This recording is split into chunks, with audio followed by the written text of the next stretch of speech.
Saya Pak, Nggak mau rekam.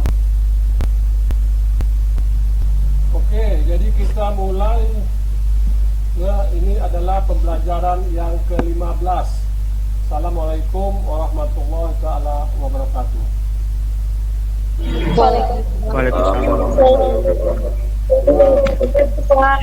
Dan selamat siang pada kita semua.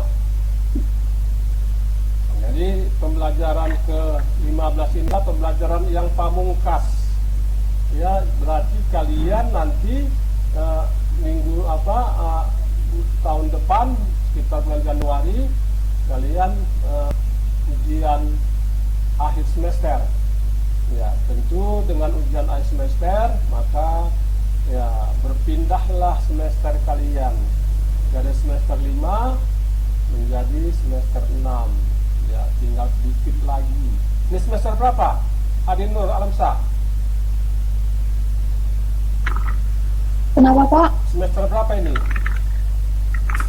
Semester 3 Pak. Nah, semester 3, maka kalian melompat semester 4, ya udah 2 tahun berarti.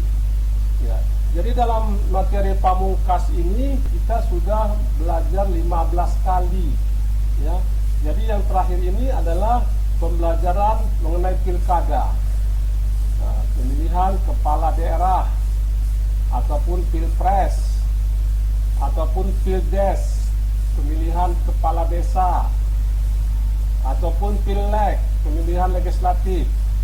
Ya, jadi kalau kita melihat ya, mencermati pilpres itu ya, itu adalah mencari legitimate ya, mencari pengakuan dari rakyat terhadap pemenang pilkada tersebut. Ya, yang dicari adalah kekuasaan sebagai presiden ataupun sebagai bupati, wali kota, ataupun paling rendah adalah kekuasaan kepala desa. Ya. Jadi dalam pilkada itu banyak, kita masih belum dikatakan berhasil dalam pilkada. Ya, masih banyak carut marut dalam pilkada. Ya, dari mulai pertama kalau kita lihat pilkada yang 5 tahun yang lalu, ya itu pilkadanya ya banyak permasalahan yang terjadi di sana. Ya, dari mulai penentuan partai politik yang ikut pilkada saja sudah bermasalah. Ya, jadi banyak partai politik itu semuanya ingin ikut ya pilkada, tetapi ada peraturan perundang-undangan itu mengatakan bahwa pilkada itu harus diseleksi dulu, diverifikasi dulu, ya, diverifikasi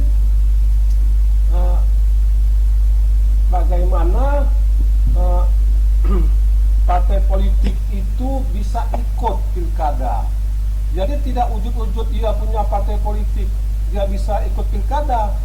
Ya, sudah ada undang-undangnya mengatakan 2/3 dari republik ini atau 2/3 dari provinsi kabupaten minimal dia sudah punya ya, punya cabang di situ, punya pengurus di situ, baru dia boleh ikut pilkada.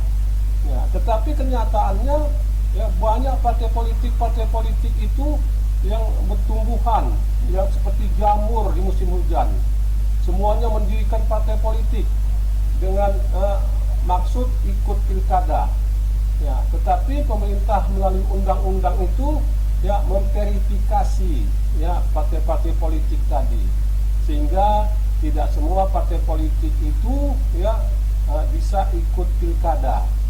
Ya, demikianlah bagaimana kita melakukan pilkada yang kemarin itu ya penuh masalah ya, masalah-masalah baik dari pelaksanaannya maupun dari penghitungannya.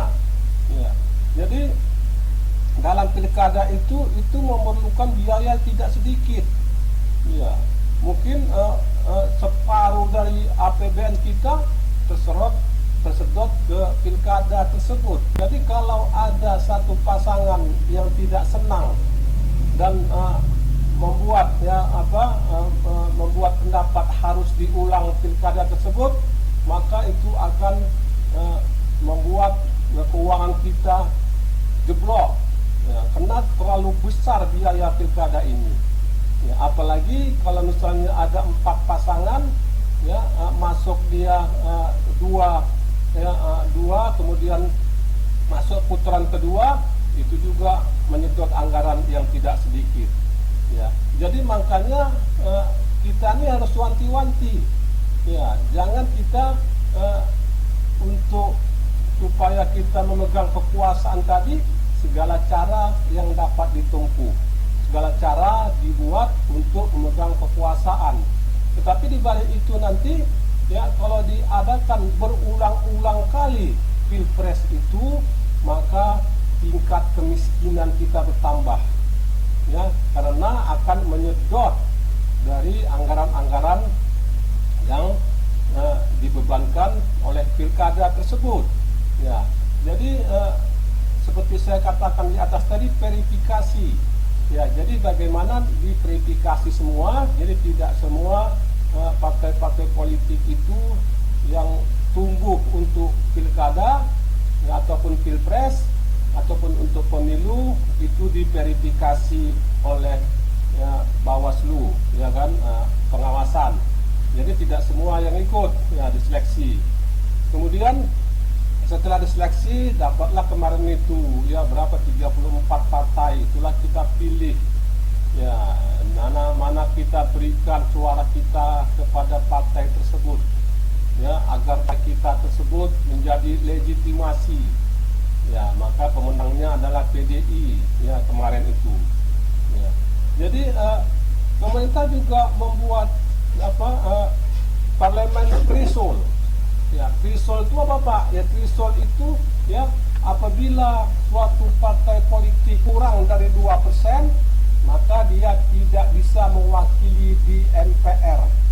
Kalau di DPRD bolehlah, tapi kalau MPR tidak bisa. Dan itu juga tarik menarik antara partai besar dan partai gurem. Partai gurem ini membuat itu tidak mungkin 2%, mana mungkin kami dapat 2%.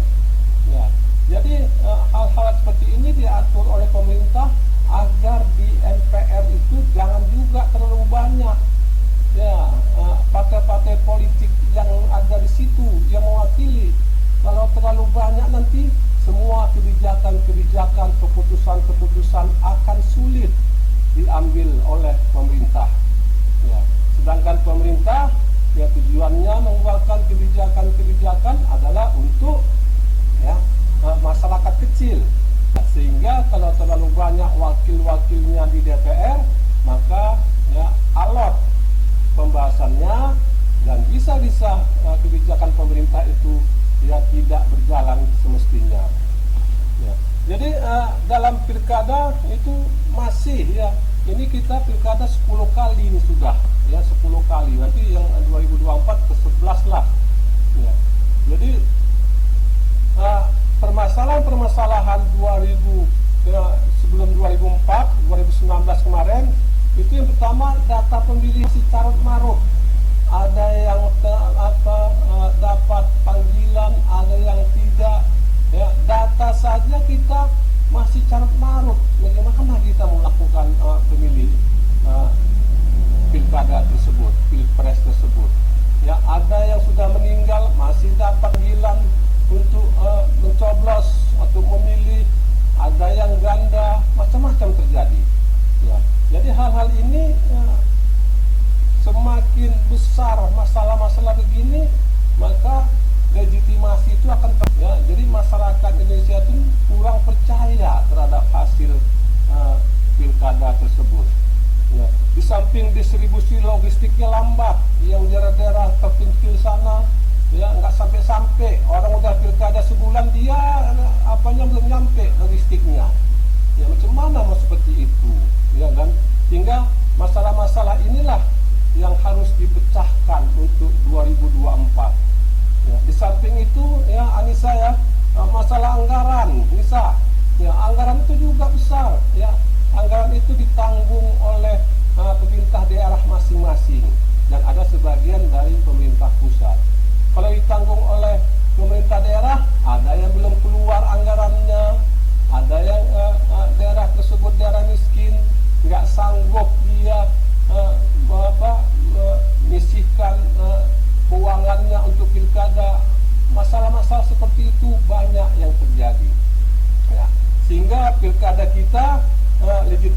komunikasinya ya lemah, ya sangat-sangat lemah sekali. Ya, jadi setiap pilkada kita sudah merubah satu, tapi tidak juga. Ya tidak juga sampai terakhir kita carut-marut kemarin yang euforia kita pilkada kemarin tidak percaya dengan macam-macam. Ya itulah dia. Ya karena masalah-masalah itu tidak diselesaikan. Ya sehingga itulah masalah-masalah yang tidak diselesaikannya itulah menjadi titik ya dari pihak-pihak yang merasa kalah itu untuk menggugat ya ke mahkamah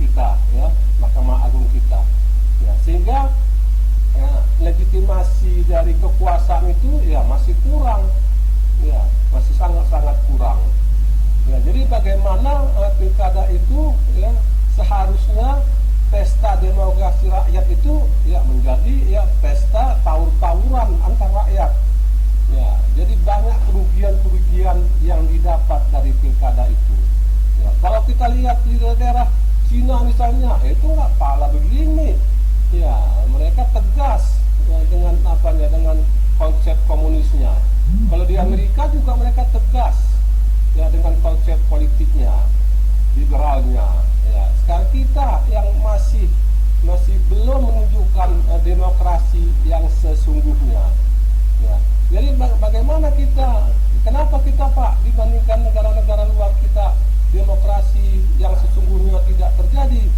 karena kemiskinan kita yang sudah terlalu banyak. Kita masih memikirkan bagaimana perut kita. Kita sangat gampang ya diajak demonstrasi dengan huru hara ya dengan dibayar nasi bungkus dan duit 50.000 kita masih mau. Ya, itulah betapa kita menjadi kemiskinan itu ya menjadi sangat-sangat riskan ya untuk pilkada ini. Jadi seperti yang kalian ketahui ya kita ini rata-rata pendidikan kita ini ya masih 9 tahun ya rata-ratanya berarti dia 6 tahun di SD, SMP 3 tahun belum tamat SMP itulah rata-rata pendidikan kita ya makanya ya sangat gampang ya rakyat-rakyat kita masyarakat kita dipengaruhi, diajak demon menghancurkan ya hanya dibayar nasi bungkus dan 50.000 ya itulah yang sebagai mahasiswa kalian tidak boleh seperti itu kalian tidak boleh ya ikut-ikutan kalian harus melihat yang mana yang baik yang mana yang benar kalau sudah terjadi nanti tawuran yang rugi kita sendiri yang kalah jadi abu yang menang jadi arang ya itulah yang ditakuti pemerintah supaya mahasiswa-mahasiswa bisa bertindak melihat ke depan bisa menilai mana yang baik mana yang buruk. Nah untuk itu marilah kita lihat dulu ya slide sebagai berikut.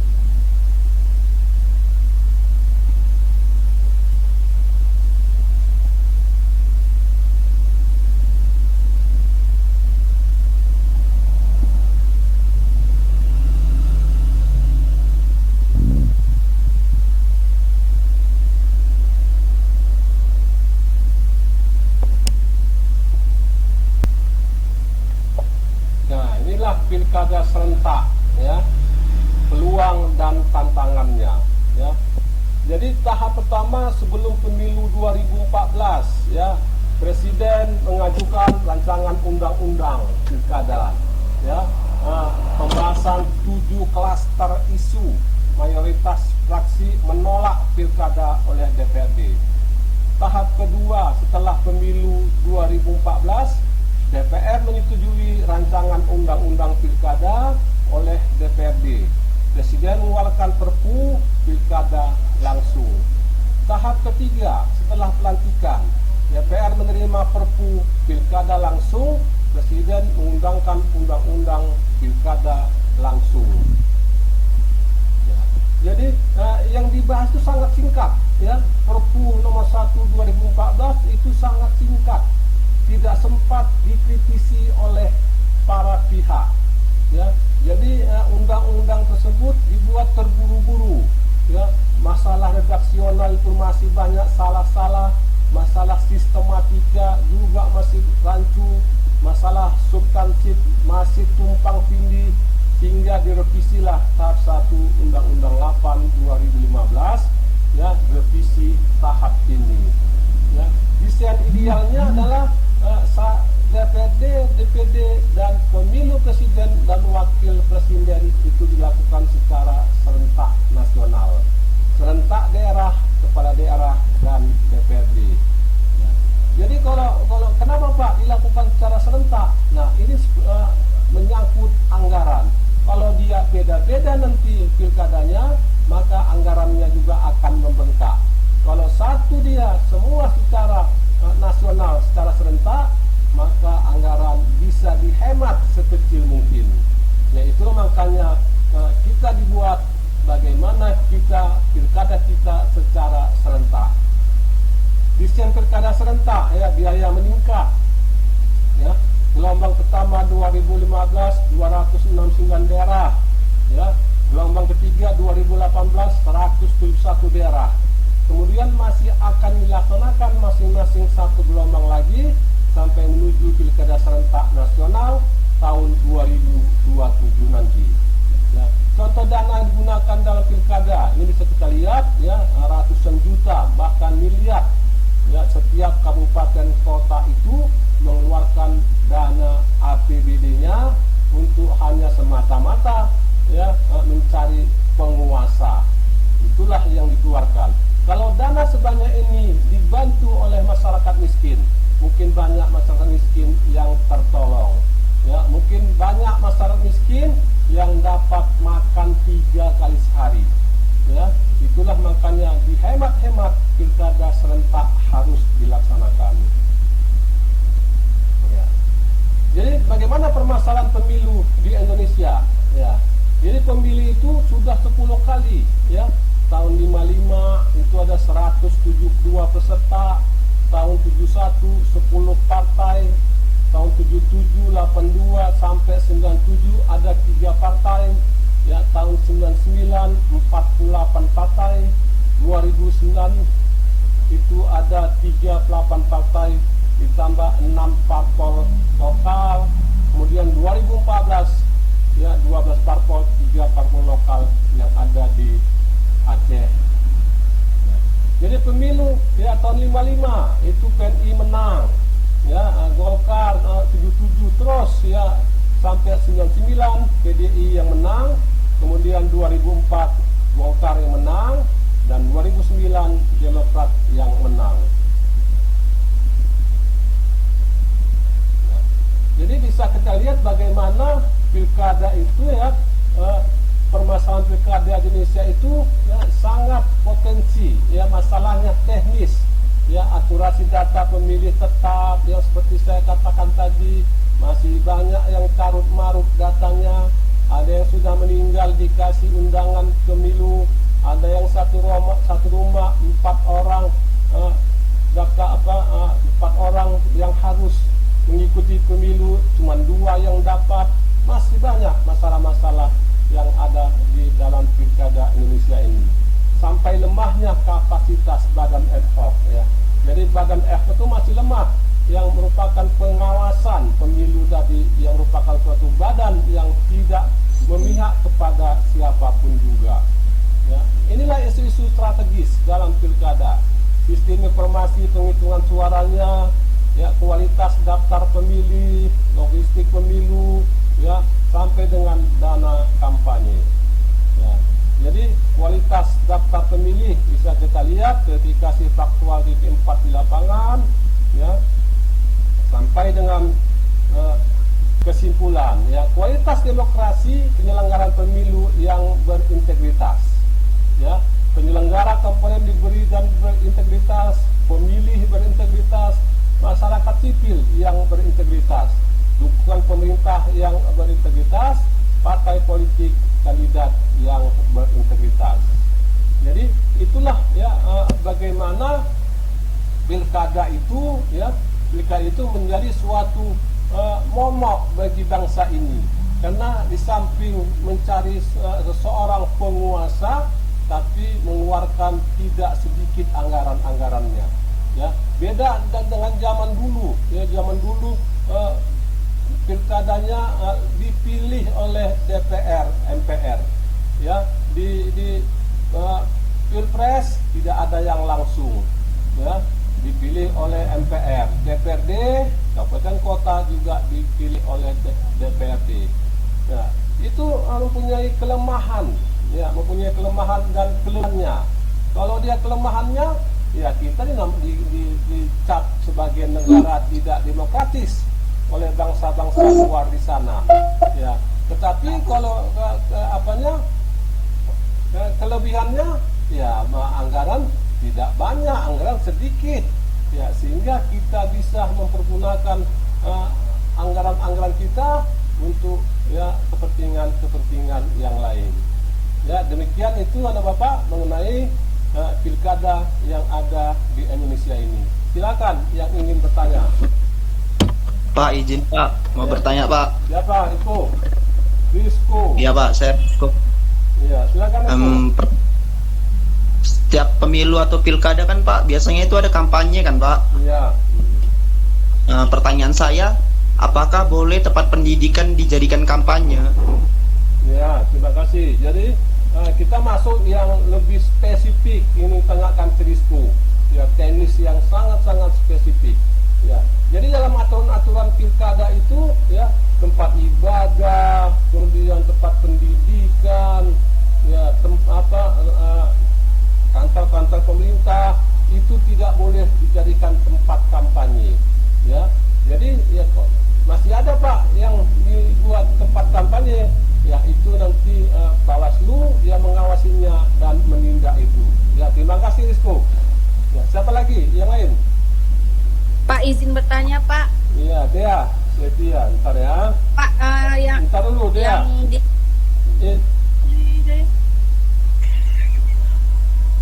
Iya Dea, silakan. Iya Dea. Pak, yang dimaksud kampanye hitam itu kayak mana ya Pak? Yang dinamakan kampanye hitam itu adalah ya dia kampanye ya untuk memilih suatu kontestan pemilu, ya dia boleh partai politik atau boleh pilpres tadi dengan mengeluarkan uang, menyogok masyarakat, memberikan uang kepada masyarakat ya untuk memilihnya. Nah, itulah yang diantisipasi ya oleh pemerintah agar tidak terjadi kampanye hitam tadi. Ya, dengan satu suara kalau memilih dia, kalau tempo dulu 50.000 ya 25.000 itu disebarkan oleh orang-orang partai ataupun orang-orang tim sukses dari presiden tadi untuk memilih mereka dan diberikanlah amplopnya. Oke, terima kasih Dea. Satu lagi siapa? Ya Pak. Pak, mau nanya Pak. Siapa? Salsabila. Oke, Iya Pak. silakan Salsabila. Seperti yang kita ketahui nih kan Pak, Pilpres baru diadakan sejak tahun 2004, di mana Presiden SBY merupakan presiden pemilu langsung. Bagaimanakah cara memilih presiden sebelum diadakan Pilpres langsung Pak? Oke, terima kasih. Ya, jadi pilkada langsung itu ya kita yang menentukan, rakyat yang menentukan. Ya, langsung kita ini yang memberikan suara kita kepada penguasa atau partai politik. Kalau tidak langsung, DPR, MPR yang memilih presiden.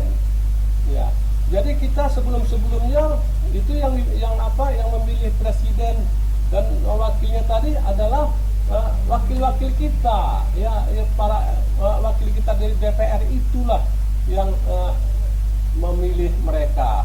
Ya, dengan anggapan bahwa kita sudah memilih mereka, berarti suara kita sudah ada sama mereka.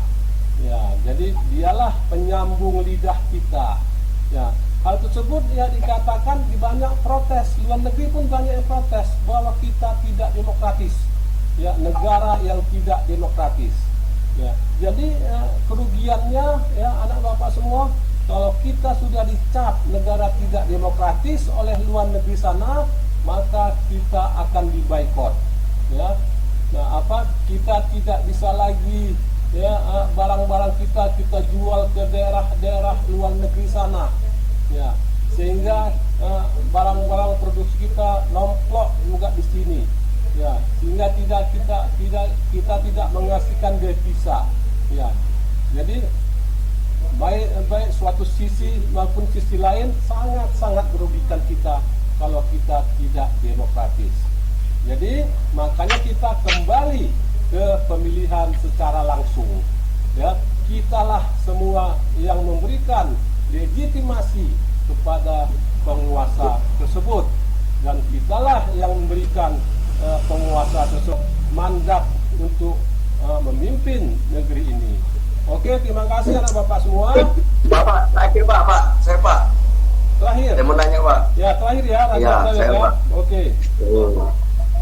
Dari seperti yang kita ketahui ya Pak ya, survei-survei kan membuktikan Pak, makin lama banyak yang golput Pak.